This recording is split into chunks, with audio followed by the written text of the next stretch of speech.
Centrifugal force.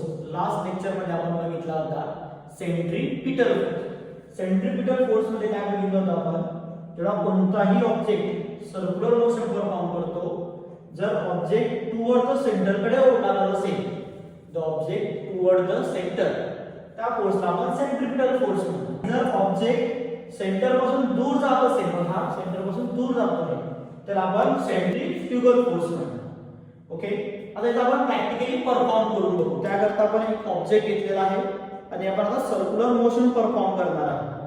Circular motion जेव्हा perform होणार त्यावेळेला हा जो ऑब्जेक्ट आहे हा काय होणार, बाहेरच्या डायरेक्शनने ओढणार आहे. ज्यावेळेला आपण हा सर्क्युलर मोशन परफॉर्म करणार तेव्हा तो असा वरती जाणार, त्यावेळेला काय होणार, ड्यू टू द वेट्स हा डाउनवर्ड डायरेक्शनला येण्याचा प्रयत्न करणार.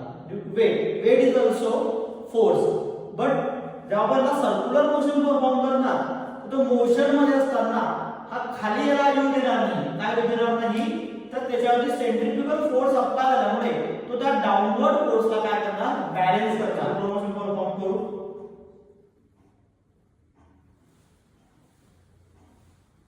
ओके, बघितलं, तो वरती जरी गेला असं जरी झाला तरी तो खाली आला का आला नाही, कारण आपण मोशन परफॉर्म करत असताना त्याचे सेंट्रीफ्युगल फोर्स, सेंट्रीफ्युगल तो आउटवर्डला लागला, तो डाउनवर्डला लागणारा जो बॅलन्स होता, खाली येणारा फोर्स होता वेट, त्याला काय करायचं, बॅलन्स केला. That is a centrifugal force.